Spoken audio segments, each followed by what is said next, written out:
All right, good afternoon and welcome to Ivy Madness. We appreciate the media in attendance and for your coverage of Ivy League basketball. My name is JJ Klein, and I'm an Assistant Executive Director with the Ivy League office.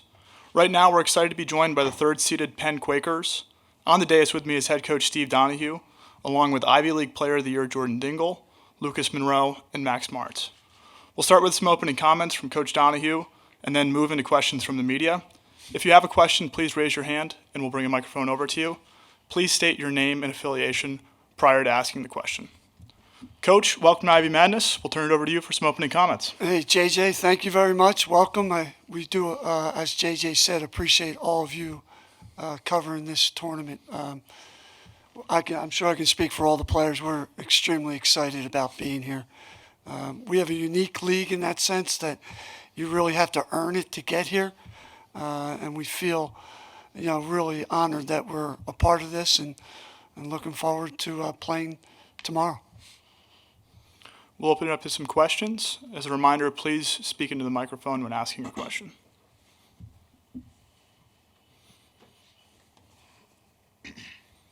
Jonathan Tannenwald of the Philadelphia Inquirer. For Jordan first, and then the other players are certainly welcome to answer. How do you either flush last Saturday or keep it in mind and use it as motivation and what to build off and get right for this game?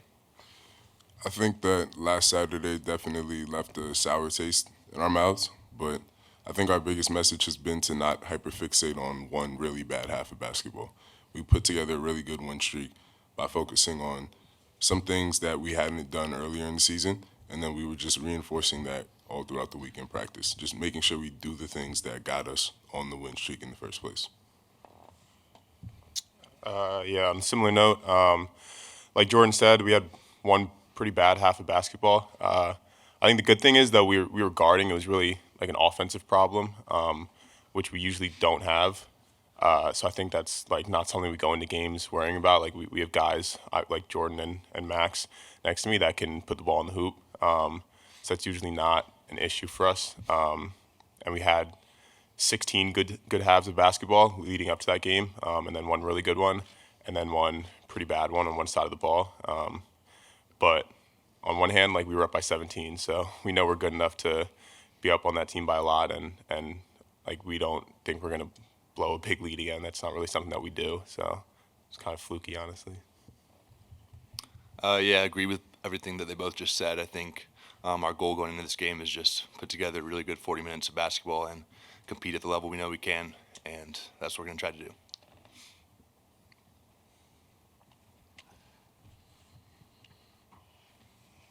Walker Carnathan, Daily Pennsylvanian. Obviously going back the last couple of seasons, Princeton's been a tough matchup for you guys. Does this game mean anything extra against an opponent like this? Yeah, I think that with the history of Penn and Princeton, even further than our careers extend, it's probably the best rivalry in the Ivy League. There's a lot of pride that comes with winning this game, whether it's for a regular season title, a shot in the playoffs, or just the first game of the year. So we always keep that in mind when we're playing, and we're really looking forward to another opportunity to go out and compete and really show who we are as a team.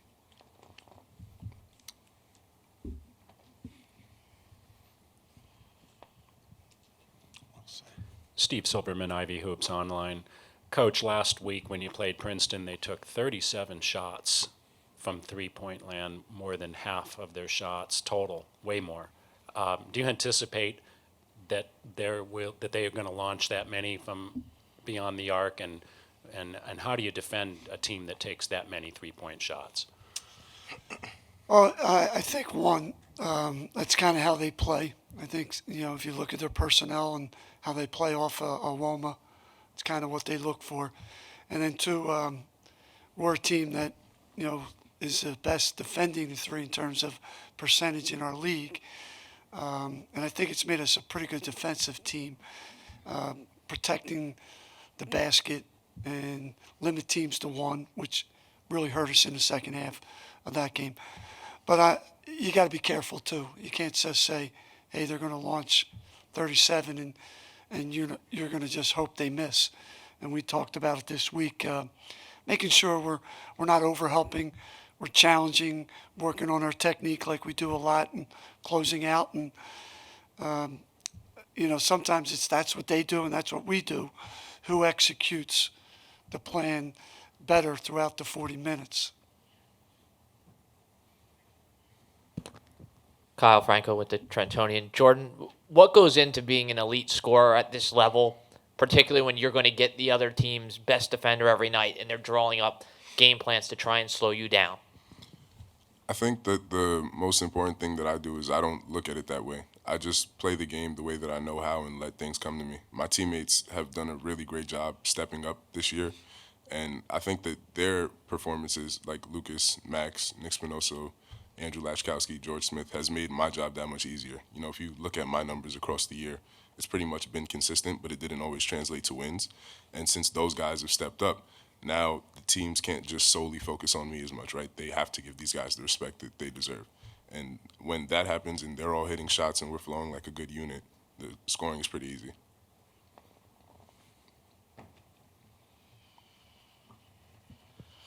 For you, Coach, last week it felt like you guys took a really physical approach to defending Awoma in the first half. You fronted him a lot in the post, doubled him on the perimeter, and then the second half, Princeton came out, force-fed him a couple looks on the block, and he was able to sort of get going. What can you do to get back to that physicality and limit him this game? I don't know if I totally agree with that, but I can see what your thoughts are. I think he is such a good, smart, tough offensive player that you just can't do one thing and think, hey, that's the way you stop him. It's just proven over his career. You got to continually adjust and figure out different ways. Sometimes you take a high risk just to put that in his mind that you may be trapping. And I thought for the most part, even in the second half, I thought we turned them over a couple times. They got us on a couple of plays where we were really spaced out, maybe worrying about the three ball too much.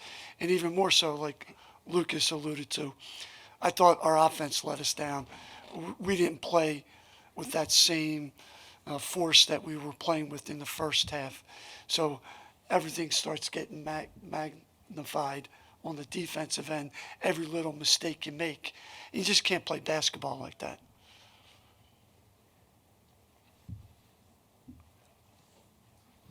Rob Brown, Ivy Hoops Online. Coach, last year you came in as the number 3 seed, but you weren't 100% because Jelani was coming back from that injury. How big is it to have the rotation healthy this year? Yeah, Ron, not even that. I think, I said this last year, we were so inexperienced last year, and then Jelani getting hurt, and I think Jordan missed a game down the stretch, George Smith missed a couple. And this year, I thought over the last month and a half, I thought we were the best team in the league. And it's not just a short sample size. And I feel strongly that we're playing our best ball. These guys have been incredible in practice. Even when we were 2-4, I always felt like we were really close. And then we go on that 8-game winning streak and proved it. You got to do it. And we talked about this time of year, you got to be your best when it matters most. No matter how hard you worked and everything we did, it doesn't matter unless you understand what it takes to win these next 2 games. Now, also, looks like the free throw, is a really big part of the offense. Last week, very physical game, but Princeton kept you off the line. Mitch, knows it's going to be a physical game tomorrow. How do you make sure that you get those chances at the line where you get a lot of success? Man, great point. And I think we've been winning games on the line. We're excellent foul shooting team, these 3 guys included. And that was a big part of the game. When we weren't scoring, we weren't getting fouled. So I think they had 4 or 5 fouls to give, where we were typically up, when we're up 66-58, we're marching to the foul line. That's what we've done on our streak. I don't know if there's much you can do except continue to talk about what is a good possession, what needs to happen each time. You're not going to say, hey, let's make sure we get fouled, but more importantly, just do what we do well, execute really well, and put their defense on a position where they have to foul or they give you a basket.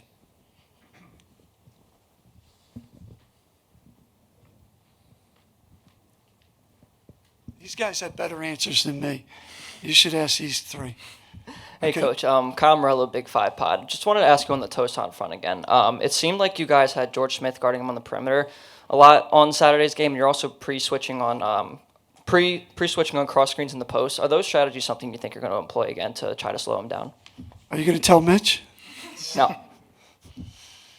I go back to Tosan again. I think all three of these guys had Tosan at one time. I don't think you can give him one strategy. And you were correct in your what you saw. But I think we have some really good matchups for him. Lucas, George, Max Lurka, Lloyd, if you want to go size. I just think there's continually mixing it up. And it's come back to the timeout, listen to what they say, and try to figure out another look for them. It's so, I think Jordan and Tosan have so much to do with their team's success. Each team's trying to figure out ways to minimize their impact in the game.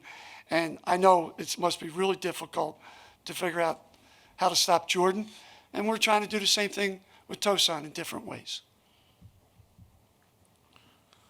Time for one more question.